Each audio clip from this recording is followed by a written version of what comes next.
Je m'appelle Eric Reitzel. En tant qu'ingénieur, je m'intéresse à l'évolution de l'architecture à travers les époques et j'ai mis au point plusieurs théories sur l'optimisation de la résistance des constructions grâce à l'étude des phénomènes de rupture. À travers le dessin d'une cassure, on peut observer le cheminement précis des forces et en déduire la manière optimale de placer les matériaux quand on conçoit une structure.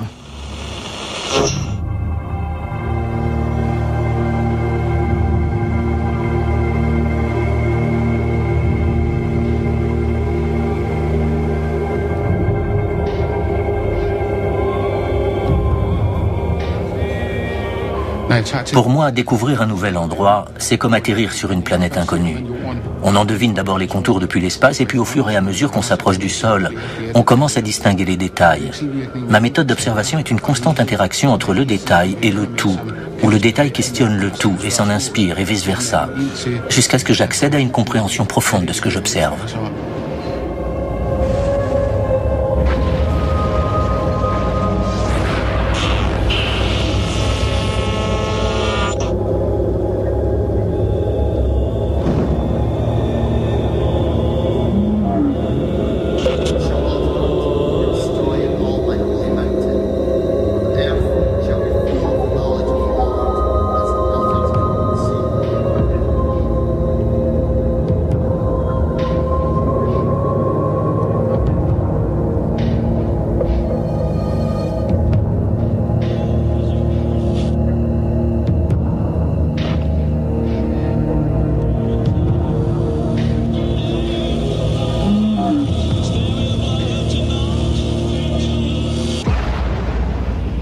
Comme disait Archimède, donnez-moi un point fixe et un levier et je soulèverai la Terre.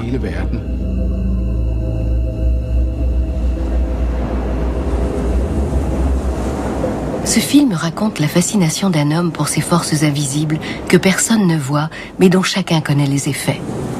Ce film parle d'un ingénieur, d'un professeur, d'un homme de science, Eric Reitzel, et de sa théorie sur la corrélation entre la destruction et la construction.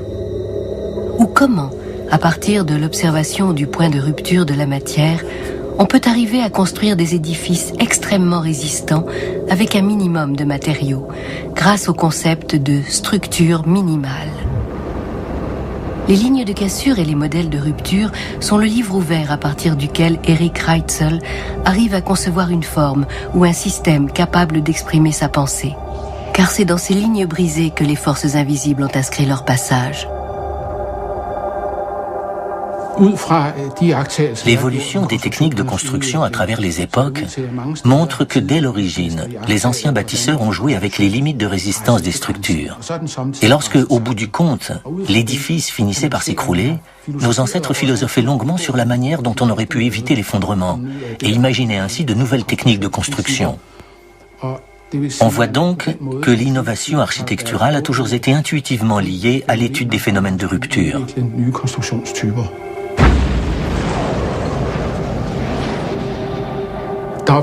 Il y a rupture parce que des forces impérieuses traversent les matériaux.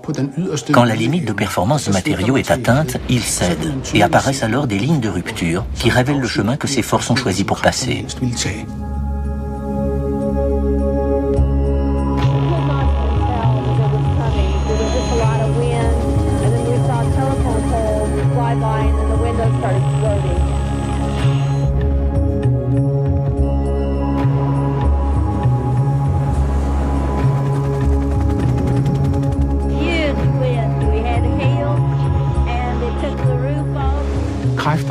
La notion de force est quelque chose de mystérieux, car personne n'a jamais vu une force. Les forces sont invisibles, mais pourtant chacun de nous les subit. On les suit à la trace en observant les lignes de cassure, les déplacements d'objets et les déformations de structures qui sont autant de manifestations de l'action des forces. Imaginons que les forces n'existent pas, eh bien nous n'existerions pas non plus. Ce sont les forces qui créent la dynamique des choses, qui rendent l'édification de structures possible. Mais en même temps, ce sont elles qui sèment la destruction. Et c'est précisément de la destruction que nous tirons des leçons et que nous apprenons à construire des structures capables de résister aux forces. Donc il y a une sorte de dualité dans la nature des forces.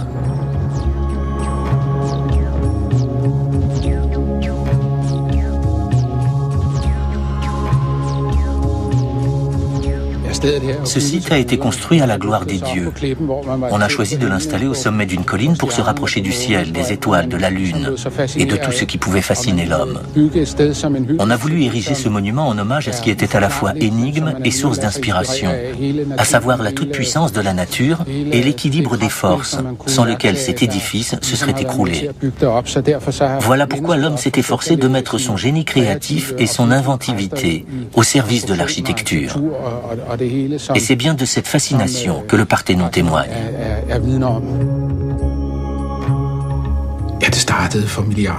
Tout a commencé il y a des milliards d'années par une gigantesque explosion et la libération d'énormes quantités de force et d'énergie. La rupture de la matière est donc à l'origine même de la création de l'univers.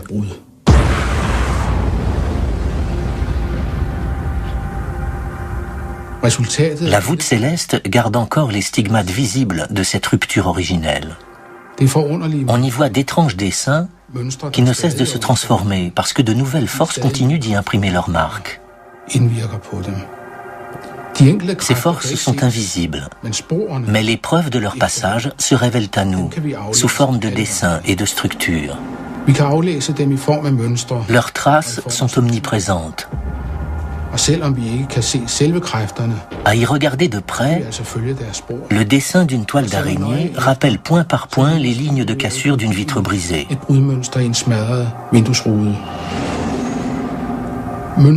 On peut être tenté de voir dans ces dessins une forme d'esthétique universelle, alors qu'en fait, ils sont l'expression de la corrélation qui existe entre la force et la faiblesse.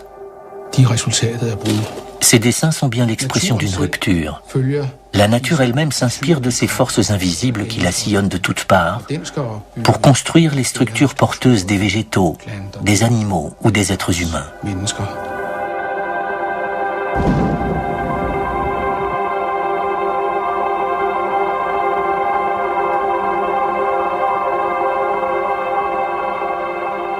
Je me trouve ici face à la porte du Lion dans la forteresse de Mycène qui est un lieu emblématique. Il y a des millénaires, l'art, la science et la culture européenne ont vu ici le jour et ont convergé.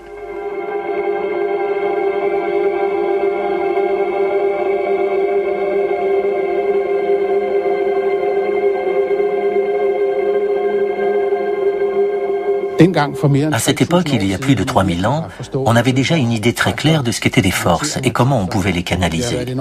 Malgré la difficulté extrême que représentait la taille de blocs d'une telle dimension, les anciens n'ont pas hésité à fabriquer une poutre transversale qu'on appelle linteau, d'une dimension supérieure à ce qui, de prime abord, pouvait paraître nécessaire.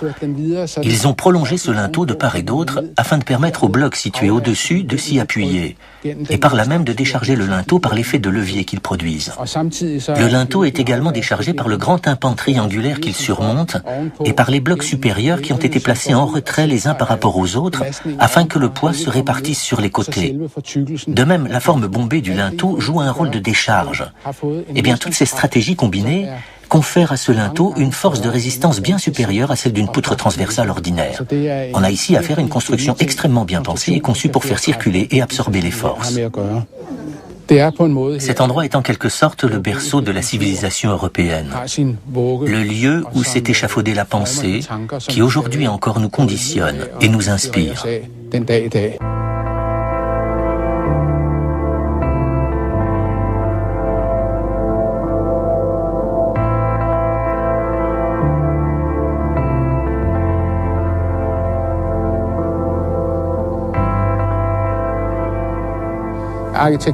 L'architecture est l'art d'organiser l'espace, l'art de faire en sorte que les choses fonctionnent, l'art de créer des systèmes de circulation qui soient cohérents. Sa forme d'expression, c'est la structure. C'est la combinaison des piliers et des poutres. C'est tout ce qui contribue à canaliser les forces jusqu'aux fondations, ne serait-ce que celles que votre masse exerce sur le plancher. C'est l'art d'imaginer, pour que circulent ces forces, un chemin qui soit à la fois beau, logique et économe en ressources. C'est cela, faire de l'architecture. Combiner une volonté d'organiser l'espace et une capacité à exprimer cette volonté sous forme de structure. Eric Reitzel est à la fois professeur et ingénieur civil. Depuis 30 ans, il se consacre au sein de son cabinet d'ingénieurs conseil au développement de nouvelles structures, de nouveaux matériaux et de nouvelles combinaisons de matériaux. Ce sont surtout les structures légères, très peu consommatrices de matières premières, qui le fascinent. La réduction au strict minimum des ressources utilisées est le maître mot d'Eric Reitzel. Sa carrière a été marquée par sa fructueuse collaboration avec l'architecte Otto von Spreckelsen pour la construction de la Grande Arche de la Défense à Paris. Cet édifice fut inauguré en 1989 et est clairement un avatar de la théorie des structures minimales. Mon concept de structure minimale consiste à étudier comment on peut optimiser la rigidité et la résistance d'une construction tout en utilisant le minimum de matériaux. En 1995, à l'occasion du sommet mondial des Nations Unies pour le développement social qui avait lieu à Copenhague, j'ai eu une idée. Je me suis dit que si on arrivait à ce que tous les représentants des nations unissent leurs efforts pour construire une grande structure, par exemple un globe rappelant le symbole des Nations Unies, ce serait là un message fort. L'idée était de concevoir des pièces suffisamment légères pour que même les délégués chinoises avec leur petite taille puissent participer à l'assemblage. Le mot symbole remonte à l'Antiquité grecque et fait référence à la coutume qui consistait, à la fin d'une fête entre amis, à briser un vase en plusieurs morceaux qu'on répartissait entre les convives afin que lors de leur prochaine rencontre, ils puissent se prouver mutuellement leur appartenance au cercle d'amis en réassemblant le vase cassé. En apportant sa pierre à l'édifice, chacun de ses représentants d'origine et de langue très différentes allait perpétuer ce geste. De l'assemblage de tous ces symboles au sens étymologique du terme allait naître un tout indissociable. Après le sommet, le globe a été déplacé et installé devant le siège de l'UNESCO à Paris, où il se trouve aujourd'hui pour symboliser la cohésion globale d'un monde où chaque élément est important pour l'équilibre de l'ensemble. Les haubans de la structure forment un maillage complexe qui illustre bien l'interdépendance de toutes les pièces constitutives.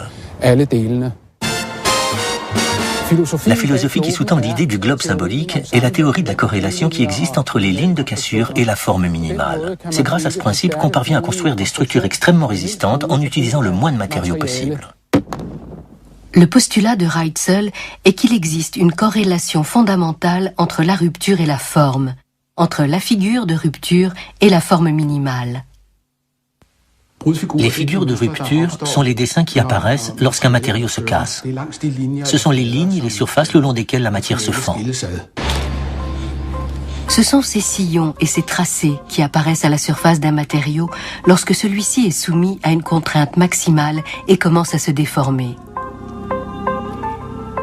Ces dessins nous montrent clairement quel chemin les différentes forces qui s'exercent ont choisi de suivre. Les structures minimales sont des constructions caractéristiques dont chaque élément est contraint au maximum de ce qu'il peut tolérer.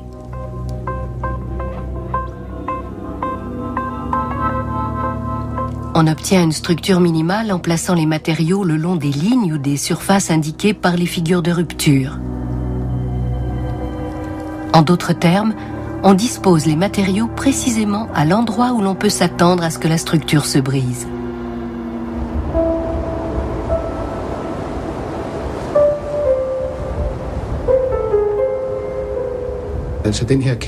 En fait, cette corrélation entre la rupture et la forme m'est apparue un jour de grand froid où, plus ou moins par hasard, j'étais sorti prendre l'air. Il s'était formé sur la neige une mince couche de glace et soudain, alors que je regardais l'empreinte laissée par mes pas dans la neige durcie, j'ai vu se dessiner d'extraordinaires lignes de cassure qui m'ont instantanément évoqué les squelettes et autres structures charpentées que la nature elle-même construit. Alors je me suis dit qu'à l'évidence, la manière dont la nature avait choisi de construire les choses coïncidait avec la manière dont ces mêmes choses avaient tendance à se briser. Lorsque sous l'action d'une force, des lignes de cassure se dessinent, elles suivent exactement le schéma d'une structure minimale. J'ai alors compris que si on voulait créer artificiellement une structure minimale, il fallait ajuster les matériaux en fonction de cette ligne de rupture. L'idée semblait simple, mais elle n'avait jamais été explorée dans la littérature scientifique.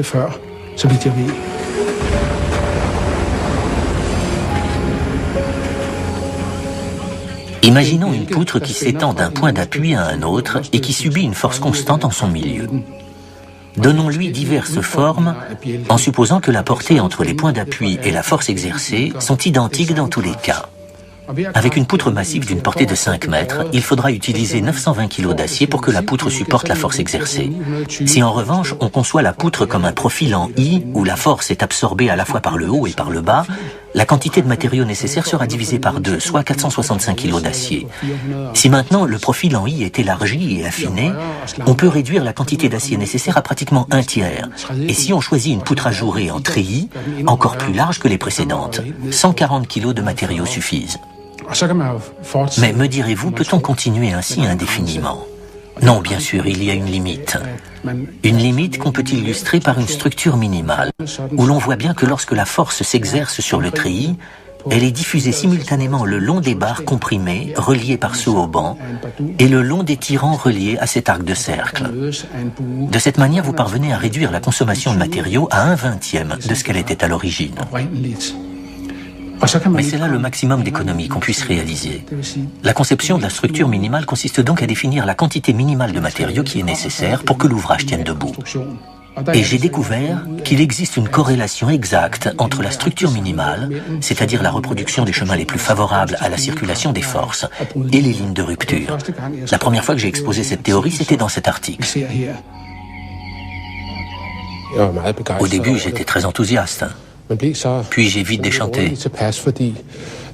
J'avais pensé qu'une fois publié, mon article susciterait un certain engouement. Mais les réactions ont été tièdes, voire négatives. On m'a fait comprendre que ma théorie présentait un intérêt limité, que ces constructions conçues comme des squelettes d'animaux étaient un peu curieuses. On ne m'a pas du tout encouragé, bien au contraire. Soit on ne tenait pas compte de mes travaux, soit on essayait de les contrer. Il faut dire aussi qu'à l'époque, les économies de matières premières n'étaient pas du tout dans l'air du temps. C'était le règne du jetable et on consommait comme si les ressources étaient inépuisables.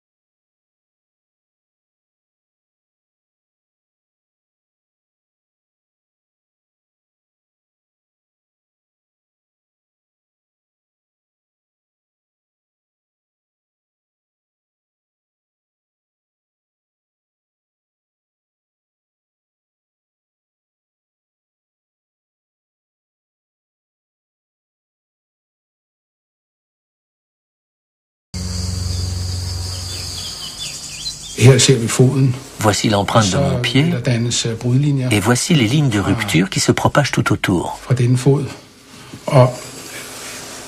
On voit que ces lignes dessinent les contours d'une structure dont on va pouvoir s'inspirer pour recouvrir cet espace avec le minimum de matériaux.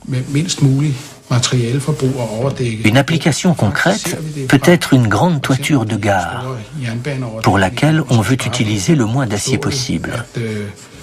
Typiquement, ce sera une structure dite en treillis, où les tirants inférieurs maintiennent toute la charpente. Dans ce fameux article, je me contentais de décrire ce que j'avais découvert et d'affirmer mon intention d'en apporter les preuves scientifiques. Et je m'y étais engagé par écrit, donc je devais le faire. J'ai mis un certain nombre d'années pour y parvenir.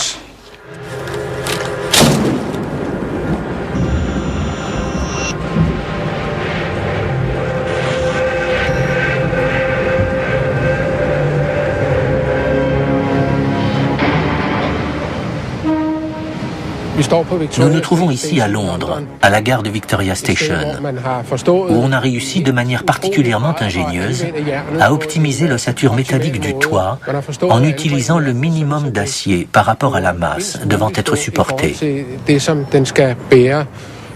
Ce qu'on constate ici, c'est que la poussée verticale qui est exercée par la masse du toit crée ce qu'on appelle un effet de voûte sur l'arc en treillis que vous voyez derrière moi. Cet arc va avoir tendance à s'affaisser sur les côtés, ce qui est un phénomène connu dans les temples grecs et les cathédrales gothiques. Mais ici, au lieu d'utiliser des contreforts ou des arcs boutants, on a placé un tirant en léger arc de cercle, lui-même supporté par des tirants secondaires, ce qui a permis d'obtenir un ensemble parfaitement optimisé. C'est ce genre de structure en dentelle qui, curieusement, s'est imposé à mon esprit quand j'ai enfoncé mon pied dans la neige durcie et que j'ai vu se propager les lignes de rupture. Des structures comme celle-ci, ainsi que d'autres plus théoriques, m'ont fait prendre conscience d'une évidence. Un matériau de construction doit être placé à l'endroit précis où il atteint sa limite de rupture. C'est là sa place optimale. La toiture de cette gare illustre parfaitement cette théorie.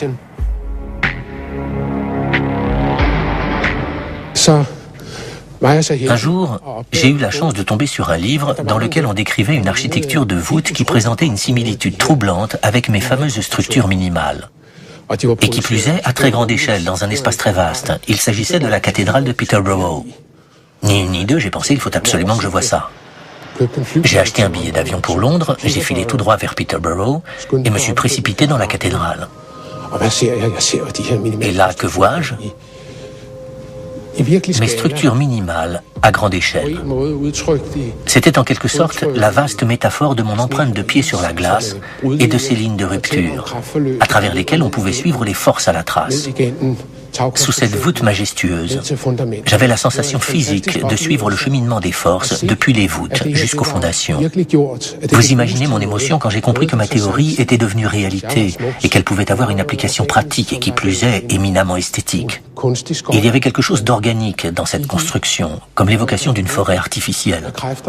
Tout en marchant, je pouvais percevoir comment les forces étaient aspirées par ces colonnes, d'une manière tellement naturelle que l'ingéniosité des temples grecs s'en trouvait presque éclipsée.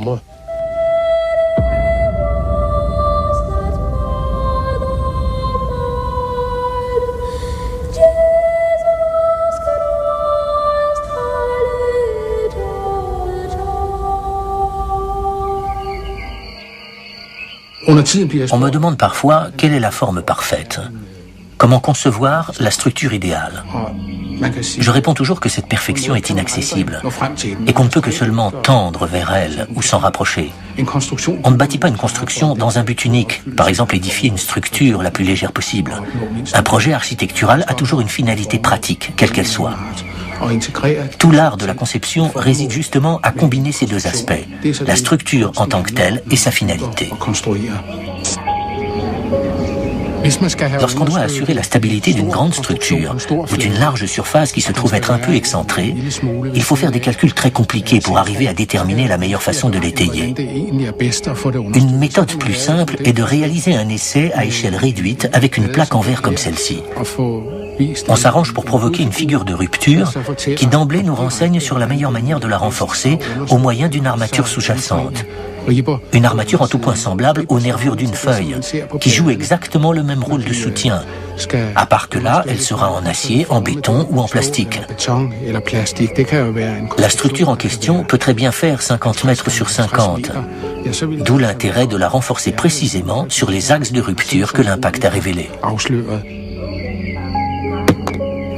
Je me sers toujours d'une ligne de rupture pour commencer à élaborer une structure.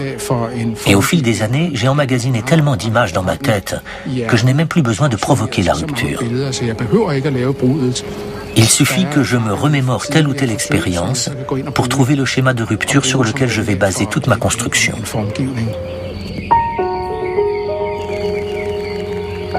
Pour modéliser ces théories, Eric Reitzel puise son inspiration dans l'observation de la nature et de la fascinante architecture du vivant. Pour lui, ces structures complexes sont l'expression du langage des forces. Au fond, personne ne sait vraiment ce qu'est une force. Les forces sont invisibles. Et pourtant, nul ne peut ignorer les traces qu'elles laissent et les effets qu'elles produisent. Comme nous, la nature a acquis une expérience du pouvoir des forces et elle a fait en sorte de créer des structures qui soient capables de leur résister du mieux possible.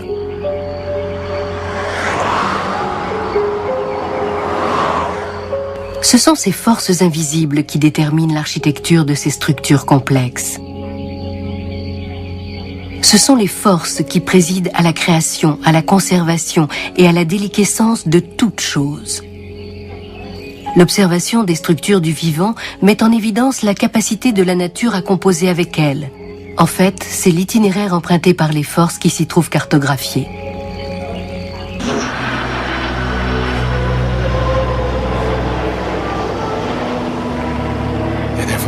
Il y a plusieurs années de cela, on m'a demandé de réfléchir à la meilleure manière de déplacer de quelques centaines de mètres ce terminal de l'aéroport de Copenhague. Je me suis mis à étudier les plans et les calculs qu'on avait mis à ma disposition, et c'est alors que j'ai eu l'idée de comparer ce bâtiment à une forêt. Comment s'y prendre pour déplacer une forêt? Eh bien, en tâchant de préserver le plus de racines possible, mais sans pour autant transporter toutes les fondations. Alors je me suis dit qu'on pourrait tout à fait scier le bâtiment à sa base, le hisser sur des camions porte-blocs et le transporter à l'endroit souhaité, d'autant plus que la superstructure était à la fois solide et déformable, et qu'elle supporterait facilement les ondulations qu'entraîneraient les inégalités du terrain. Quand finalement, plusieurs années après l'élaboration des plans initiaux, nous en sommes arrivés à la phase de réalisation, les grands cabinets conseils chargés du chantier ont tout à coup remis en question la pertinence de mon analyse des forces. Parce que d'après leurs calculs conventionnels, qui considéraient chaque ondulation du plafond comme une unité distincte, il allait falloir considérablement renforcer le toit en l'étayant avec des lamelles en fibre de carbone. Comme à mon habitude, j'avais considéré le bâtiment comme un tout et calculé que les forces mises en œuvre s'annuleraient en se contrebalançant et qu'il était tout à fait superflu de renforcer la structure. En affirmant cela, je m'inspirais du laboratoire géant que constituent les temples et les cathédrales, où chacun peut voir que malgré de grosses fissures, les voûtes restent debout pendant des siècles, tout simplement parce que les forces arrivent à circuler tout le long de la zone de compression.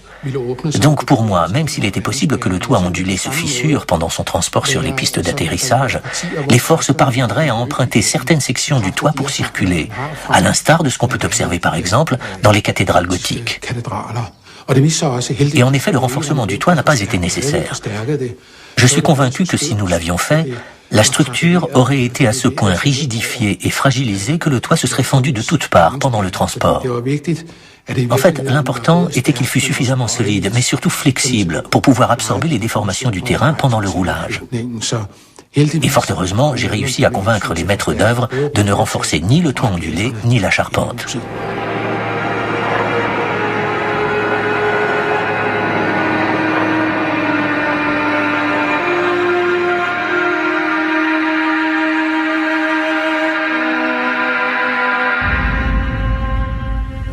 La partie supérieure de la façade a été conservée telle qu'elle, tandis que la partie inférieure a été démantelée sur toute sa longueur afin de ménager un passage aux poutrelles d'acier et aux plateformes élévatrices qui, une fois les piliers sciés au ras de la surface du sol, ont pu soulever le bâtiment et le transporter un peu plus loin.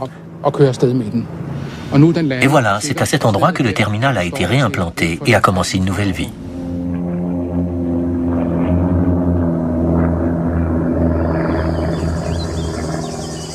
Essayez de comprendre comment les anciens ont réussi à élever ce tumulus et à creuser une chambre mortuaire à l'intérieur, et vous serez déjà initié au principe de base de l'architecture.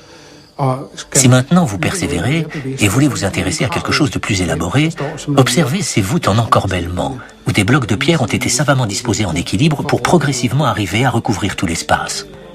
Nous nous trouvons ici dans la chambre du trésor de la forteresse de Mycène, sous une coupole constituée de gros blocs de pierre qu'on a progressivement disposés en saillie les uns par rapport aux autres jusqu'à ménager le grand encorbellement du sommet qui crée cette large cavité. Cet endroit a probablement été utilisé comme chambre mortuaire.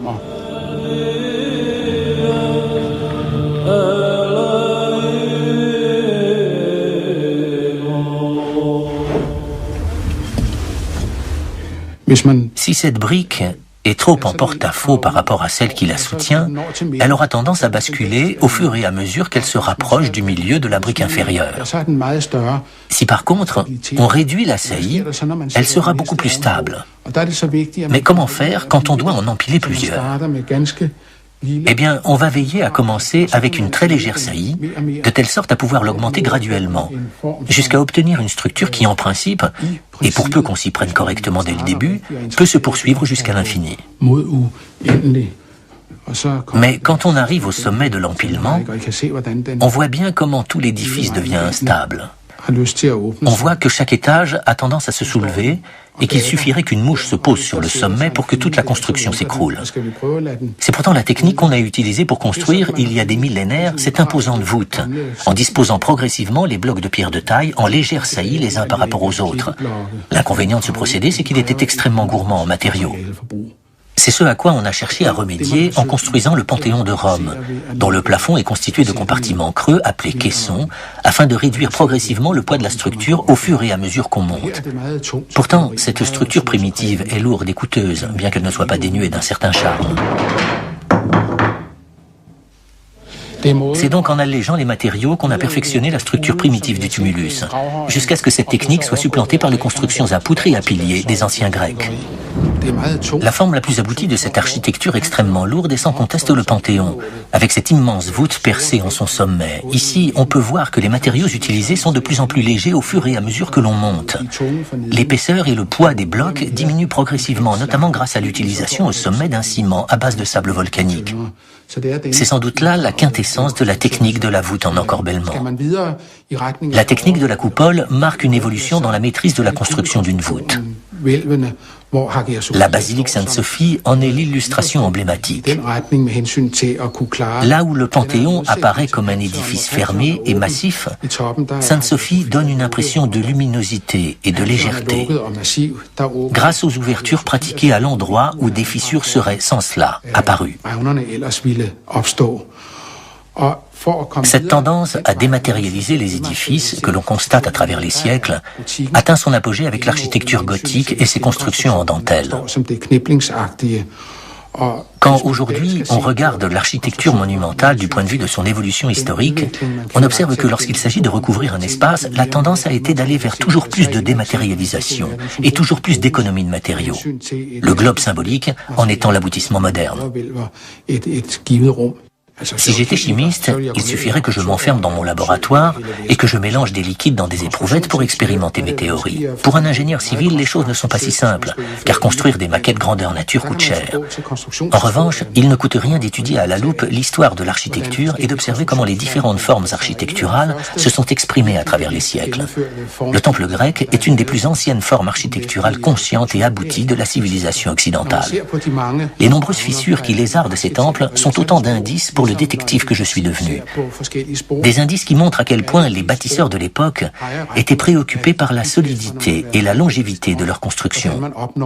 Même s'ils ne sont pas allés jusqu'à conceptualiser le phénomène des forces, ils ont intuitivement compris leur cheminement à travers un édifice, au point qu'aujourd'hui encore la logique et le raffinement de ces édifices sont riches d'enseignements pour nos contemporains. Je me trouve sur la colline de l'Acropole et me dirige actuellement vers le Parthénon pour observer si les fissures qui sont visibles sur l'édifice sont conformes à ma théorie. Seule la constatation sur le terrain peut nous éclairer sur la pertinence de la théorie et, le cas échéant, nous renseigner en détail sur la technique architecturale des anciens Grecs. Je vais dessiner, disons, 5 colonnes et les relier entre elles par une poutre transversale appelée architrave.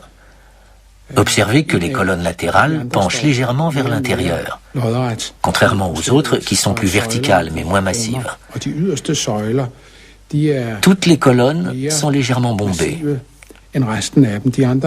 J'exagère volontairement le trait dans un but pédagogique. Si maintenant on modélise ce temple en chiffres comme je l'ai fait il y a de nombreuses années, on se rend compte qu'en théorie l'architrave en pierre n'est pas capable de supporter le poids de la structure. Quand on pense que peu de temps auparavant, les Grecs en étaient encore à construire des édifices en bois, avec des poutres et des charpentes, on mesure quel défi ils ont dû relever pour passer à la pierre, un matériau qui n'est capable de transmettre que la poussée.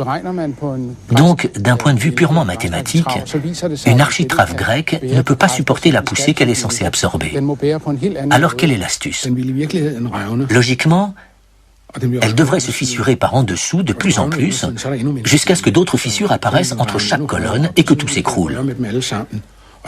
Mais dans ces conditions, vous allez me dire comment l'édifice a pu traverser les millénaires. Eh bien, grâce à la pierre, qui va agir ici comme un arc conducteur, capable d'absorber la poussée, de la canaliser vers le bas et de la transformer en force latérale, laquelle se trouve annulée par la force opposée, transmise par l'arc conducteur opposé. Le problème, c'est que les forces ne peuvent s'annuler ainsi à l'infini. Car en bout de chaîne, la poussée qui s'exerce sur la colonne du bout ne sera contrebalancée par rien. Les Grecs ont alors imaginé de faire pencher les deux colonnes latérales légèrement vers l'intérieur, de manière à dévier la poussée vers la partie médiane de la colonne, ce qui améliore considérablement sa transmission vers le sol, en imprimant aux forces une direction oblique. La colonne parvient donc à évacuer la poussée, grâce à sa position légèrement inclinée. On observe aussi que la distance entre les colonnes varie, de manière à ce que les colonnes latérales soient moins espacées que les colonnes du milieu. Les historiens d'art ont voulu y voir la volonté artistique de créer une illusion d'optique. Or, ces prétendues corrections optiques ne sont autres que des raffinements architecturaux destinés à baliser le cheminement des forces. Sans ce stratagème, le Parthénon et de nombreux autres temples grecs seraient aujourd'hui en ruine.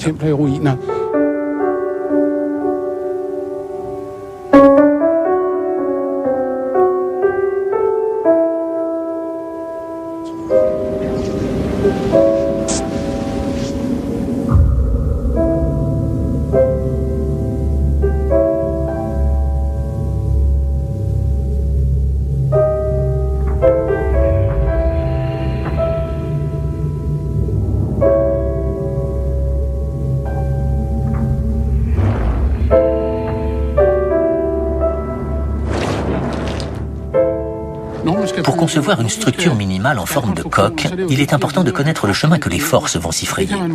Il y a un moyen très simple de s'en rendre compte, c'est de tendre un drap à l'extérieur un jour comme aujourd'hui, où la température est négative, de l'arroser avec de l'eau et d'observer la forme que le poids de l'eau va lui imprimer. On peut tester différentes combinaisons d'envergure et de hauteur et de cette manière, trouver la structure la plus satisfaisante. Après, il suffit d'introduire les données dans un ordinateur pour effectuer tous les calculs nécessaires. Selon la manière dont le drap est suspendu, on voit bien comment les forces sont attirées vers le haut en direction du point d'ancrage. En fait, c'est à cet endroit que se trouveront les fondations de l'édifice et que des câbles et des armatures viendront renforcer la structure. Du point de vue de l'économie des matériaux, la solution optimale consiste à se conformer aux principales forces de traction. La forme ainsi obtenue constituera la structure minimale idéale grâce à sa flexibilité. Une structure d'ailleurs très proche de celle d'une bulle de savon. Quand le drap s'est solidifié sous l'action du gel, on coupe les cordages et on le retourne. On obtient alors une très belle structure de coque reproductible à n'importe quelle échelle.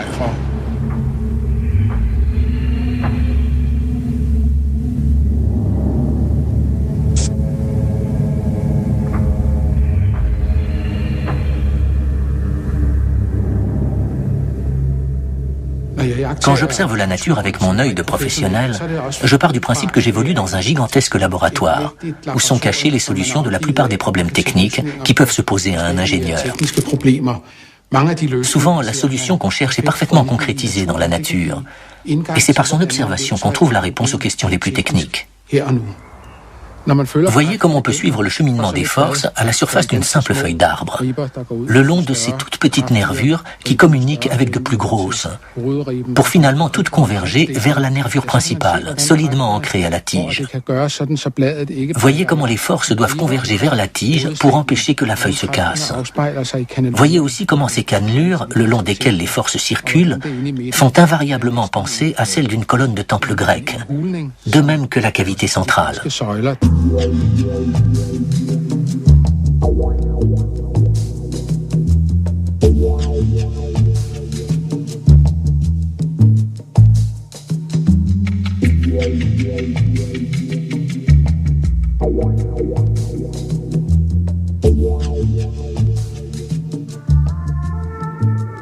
Paris est une ville intéressante. Des réalisations architecturales de toutes les époques s'y côtoient, notamment des édifices de la période gothique où tout était construit en pierre ou en matériaux uniquement capables d'absorber la poussée.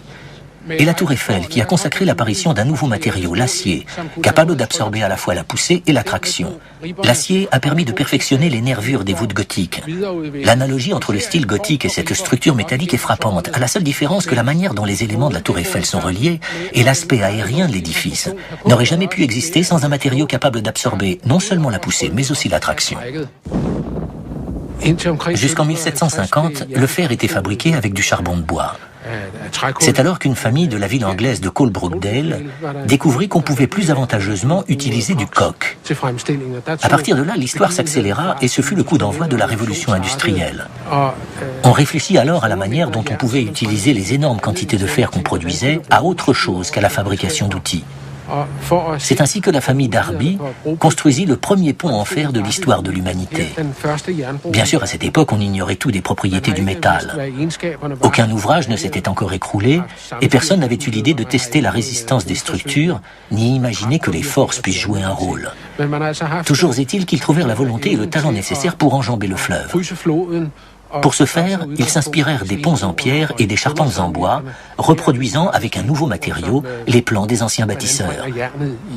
Bien que révolutionnaire, ce pont n'en est pas moins le reflet des formes architecturales ancestrales. Il fallut attendre que plusieurs ponts s'écroulent et que l'influence des forces se soit clairement manifestée pour qu'on apprenne à utiliser le fer à bon escient. Cette étape marque la construction des grandes toitures de gare comme celle de Victoria Station, de grands ouvrages comme la tour Eiffel et de nombreux ponts comme celui de la rivière Forth.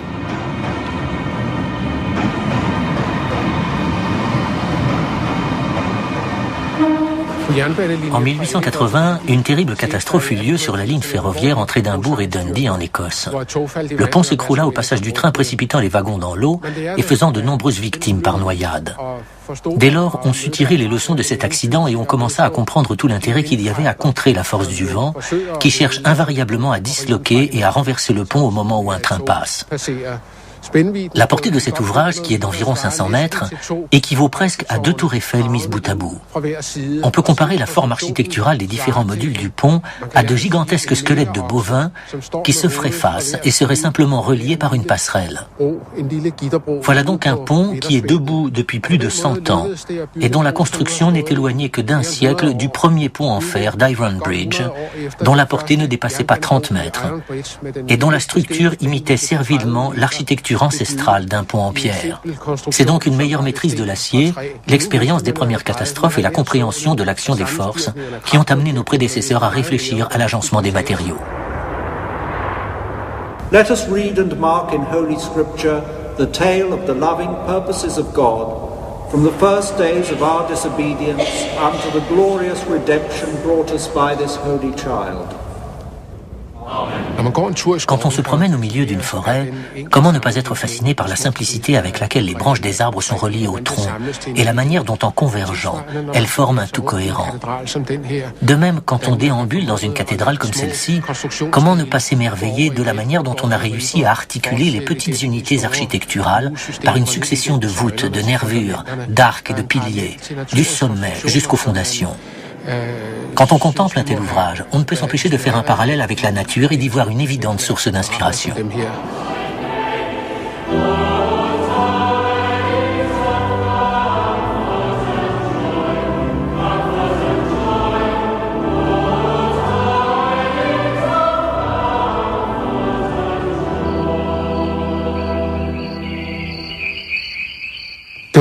C'est probablement mon expérience des structures minimales qui a conduit l'architecte Otto von Spreckelsen à prendre contact avec moi en 1982 dans le cadre d'un concours d'architectes que le président Mitterrand avait lancé pour la construction d'un centre international de communication à l'extrémité de l'axe historique de Paris. Cet axe part du Louvre, coupe la place de la Concorde et la place de l'Étoile et se prolonge jusqu'à la Défense. À cet endroit se trouvait un axe ferroviaire et routier particulièrement dense, à proximité duquel on comprenait qu'un bâtiment dédié à la communication puisse avoir toute sa place. Spreckelsen m'a donc demandé si, en tant qu'ingénieur, j'acceptais de concourir avec lui. Nous étions tous deux enthousiasmés par le programme et nous nous sommes immédiatement mis au travail. Nous avons envisagé toute une série de solutions, des tours, des sphères, des cylindres, des spirales logarithmiques et même une carte perforée géante à travers laquelle nous avions imaginé faire passer l'axe historique. Après avoir longtemps hésité, nous avons retenu l'idée de 2 bâtiments très élevés qui viendraient consolider des structures minimales. Ce qui séduisait Spreckelsen, c'était l'idée de 2 édifices massifs reliés par quelque chose d'aérien, apparenté à de la toile d'araignée. Il me questionnait, pourquoi ne pas faire quelque chose en forme de cube? Pourquoi ne pas appliquer la théorie des structures minimales à tout l'ensemble? Si vous cherchez une solution pour recouvrir un espace donné, tout en utilisant le moins de matériaux possible, vous devrez recourir aux mathématiques et poser une équation différentielle. Or, une telle équation peut être extrêmement difficile à résoudre. Par chance, il se trouve que l'équation différentielle d'une bulle de savon est identique à celle d'une structure minimale. Il suffit donc que vous fabriquiez un châssis et que vous le plongiez dans de l'eau savonneuse pour voir miraculeusement apparaître la solution, sans avoir à faire le moindre calcul. Vous n'avez plus alors qu'à photographier la membrane de savon et vous en servir comme forme de départ. Nous avons fabriqué une maquette très légère en fil de fer que nous avons plongée dans de l'eau savonneuse. Quand je l'ai sortie de l'eau, Spreckelsen s'est exclamé « Voilà, nous la tenons, notre figure de base ». Il ne restait plus qu'à trouver le moyen de reproduire la maquette à une échelle de 100 à 110 mètres afin de créer la superficie imposée par le programme.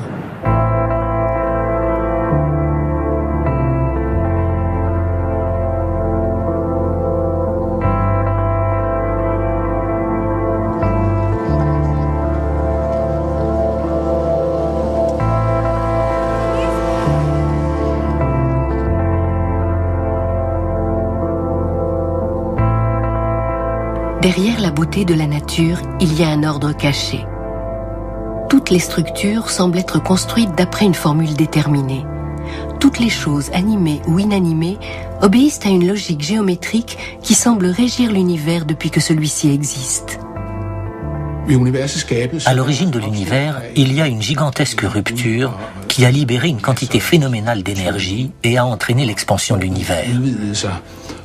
On voit donc qu'il existe une corrélation étroite entre le phénomène de rupture, la croissance et l'utilisation optimale d'une structure. Voilà pourquoi de telles figures se révèlent à nous chaque fois qu'il est question de rupture, de croissance ou qu'une performance optimale est nécessaire. Regardez les dessins en spirale que forment les galaxies dans l'espace. C'est le même dessin que vous retrouverez au centre d'une fleur de tournesol quand elle fabrique ses alvéoles, ou que l'eau forme sur une surface plane lorsque vous laissez un robinet couler. Un dessin qui, a priori, peut se reproduire à l'infini. Et c'est précisément là un des critères de la structure minimale, à savoir que les modèles qui les sous-tendent puissent être poursuivis à l'infini. Voilà pourquoi on peut dire qu'il existe une corrélation entre la structure minimale, le phénomène de rupture et le phénomène de croissance.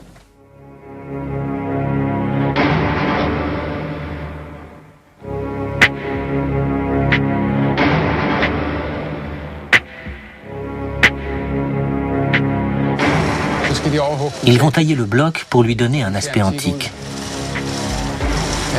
C'est intéressant à voir. Ils sont doués, c'est en général très bien imité. Mais il n'est pas sûr que leurs fissures artificielles soient aussi parlantes que celles qui lézardent les pierres d'origine. Les vieilles pierres racontent, au travers de leurs fissures, de quelle manière les forces les ont traversées. Parfois, les restaurateurs vont les renforcer avec des armatures et des cerclages pour les rendre présentables et ne pas effrayer les touristes par leur aspect délabré.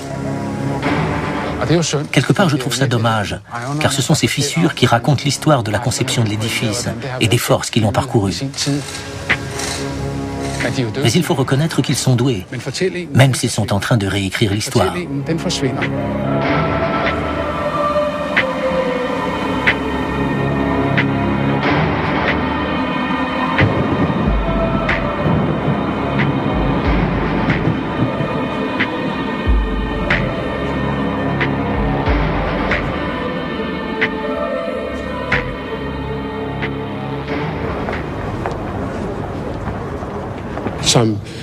Pour un ingénieur civil, c'est une expérience extraordinaire de constater que ce que les Grecs ont désespérément cherché à tirer de la pierre et ce que les Romains rêvaient de faire avec ce matériau, à savoir un édifice pour la postérité qui ne se fissurerait jamais.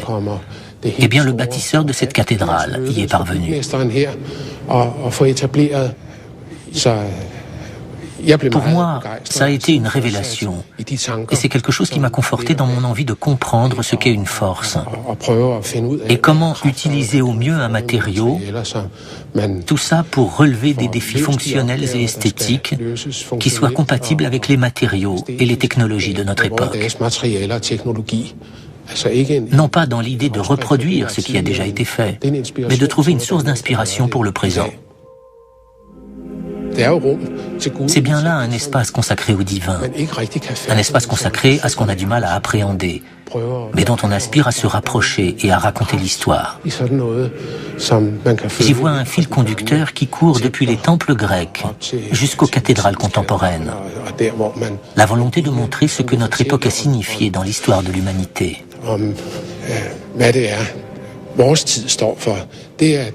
C'est de cela qu'on nous parle ici. Et c'est ce que les temples antiques racontent aussi. L'histoire de l'éternel. L'histoire de la décadence et de la résurrection. Voilà ce qu'on peut ressentir quand on évolue dans cette forêt artificielle, tendue vers la lumière, qu'on a subtilement laissé pénétrer aux endroits les plus opportuns.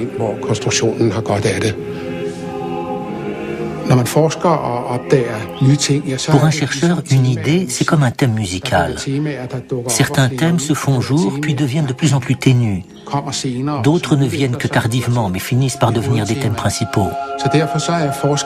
La recherche, c'est comme une pièce musicale, où il s'agit de créer une certaine unité, et où chaque thème contribue à l'harmonie de l'ensemble. C'est un processus global qui doit toujours être en mouvement. C'est en ceci que la musique est une source d'inspiration que je trouve inépuisable.